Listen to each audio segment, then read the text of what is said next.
Okay, let's see what we have done today.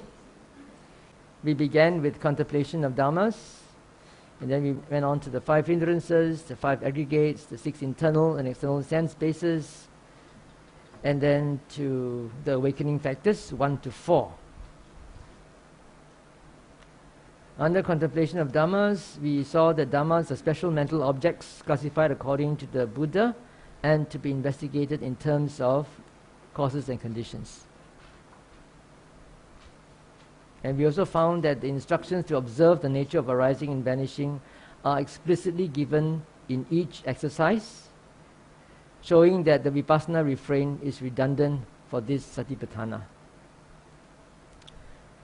As for the 5 hindrances, we saw that the hindrances can be dealt with according to the instructions only if the mind is composed, only if the 4 prerequisites mentioned in the definition in the Satipaṭṭhāna formula are fulfilled. Right? What's the first one? Being ardent, clearly knowing, being mindful, and having subdued longing and desire in regard to the world. So if these conditions are not there, if the mind is not composed enough, then you have to resort to other means, such as those found in Vitakkasanthana Sutta, MN 20, and those recommended by the commentary. It is essential for the hindrances to be subdued before any form of mental development can be done. This was stressed in earlier talk, where I said that the Buddha said in Anguttara Nikaya that the mind is luminous and it is only defiled by visiting defilements. For the uninstructed or uninformed worldling who does not know this according to what has occurred, there is no mental development. Yeah? But for the informed disciple of the Noble One who knows this according to what has occurred, then there is mental development, which means to say that you have to experience the luminosity of the mind. The mind becomes luminous when the hindrances have been kept at bay for some time. Only then can you develop wisdom. Okay? As for the 5 aggregates, we saw that the 5 aggregates comprise the subjective aspects of experience of a sentient being, and they are arranged in the order of subtlety experienced during the course of meditation. The mind must be quite composed, that is, have good samadhi, in order to clearly distinguish each aggregate, particularly vijnana. You can, if your mind is already quite composed through the practice of continual open awareness throughout your daily life, you can also identify the aggregates. The most important criteria is your mind must be composed. Right? If you don't practice daily awareness and you just do sitting meditation, then your mind must be really very settled before you can look at it. After identifying each aggregate, one must contemplate how it arises and disappears, just as the other exercises in the Dhammanupassana section. As for the 6 internal and external sense bases, the objects for vipassana are sankharas, conditioners. Now, I will deal with this more in tomorrow's slides to give you more canonical evidence on how or why I arrive at this conclusion that the objects for vipassana are sankharas and not paramatta dhammas. Right? And they are called conditioners because they are brought into existence by causes and conditions. And once they are brought into existence, they also condition other causes and conditions. Therefore, there is both the passive and the active aspect of conditioning. Right? They are the product of causes and conditions, and they also is the cause and condition that will influence other things.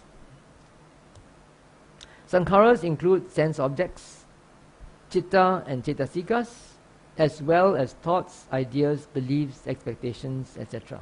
Right? They are not limited to just rupa, citta and cetasika. Keeping a close watch on how the mind responds or reacts to the 6 senses is the key to both spiritual and worldly success. It's not only for spiritual success. If you're able to keep a watch on your mind, knowing your intentions, what's going on in your mind when you have a conversation with people, when you have a debate or an argument with people, when you relate with people, then you become a master of your mind instead of a slave of your emotions. This constitutes the basis and rationale for the continual daily practice of open awareness.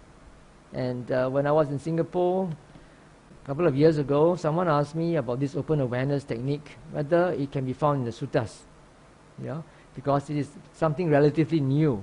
People, when they talk about meditation, they are talking about focused awareness, trying to focus your attention on something. And now I'm talking about open awareness, not focusing on anything in particular. So this sounds very unconventional and strange. So I said that this can actually be found in Dhammanupassana under the 6 sense basis, but it's an extension of that. More than just watching the fetter, but looking at other causes and conditions as well. How other mental attitudes and states that arise because of the confluence of the sense, internal sense base and the external sense base. Now we also talked about the awakening factors. The range of application for the awakening factors are not just limited to the exercises in the Satipaṭṭhāna Sutta. This range includes reflection on the Dhamma discourse and the arising of the ensuing awakening factors. Right? In the first sutta on page 98 to 100, we talked. It's called Virtue Sutta, where the Buddha talks about how the awakening factor of mindfulness can, in the form of remembering a Dhamma talk, can lead to the development of the rest of the awakening factors.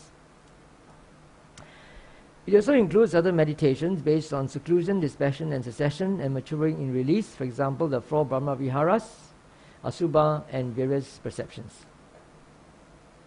And as I said, intently listening to a Dhamma discourse can also bring about the 7 awakening factors and the development of fulfillment. Right? This is something more reachable for most of you.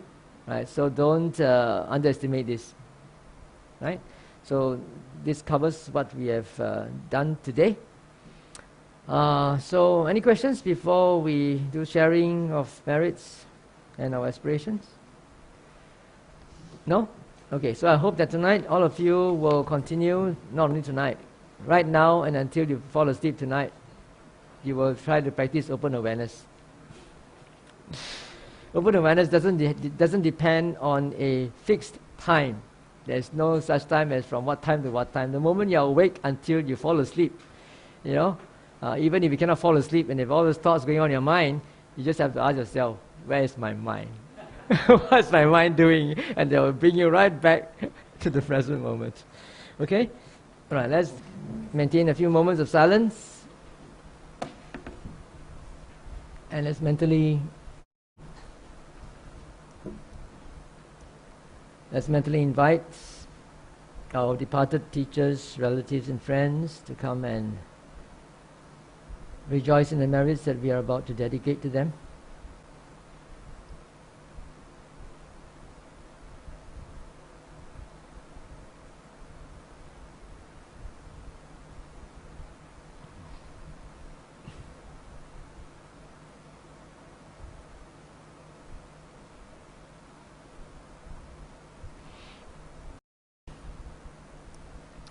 Today we have done a lot of merits.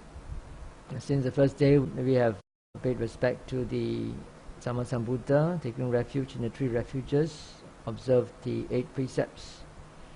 And today we have continued to study the Satipaṭṭhāna Sutta, recite the Sutta itself, explain the Sutta, discuss the Sutta, and share our Dhamma experiences, as well as making other forms of merits.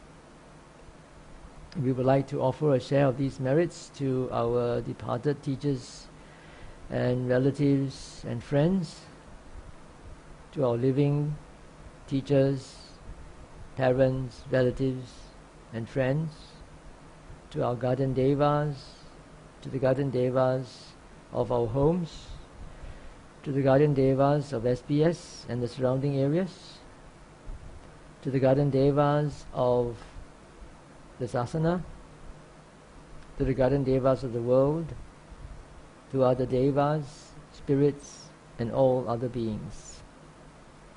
May all beings rejoice in the sharing of merits and therefore be happy, well, and peaceful.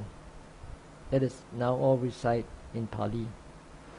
Idam me yantinam hotu sukhitahum sunyatayo. Idam me yantinam hotu sukhitahum sunyatayo. Idam me yantinam hotu sukhitahum sunyatayo. Ittavata sameni sampadang punya sampadang sabbe satta anumodantu sabba sambhati siddhya. Let's now make a respiration for liberation. Please repeat after me. Idam me punyam, idam me punyam, asavakaya baham, hotu. Idam me punyam, idam me punyam, nibbanasa, pacayo hotu, pacayo hotu, sa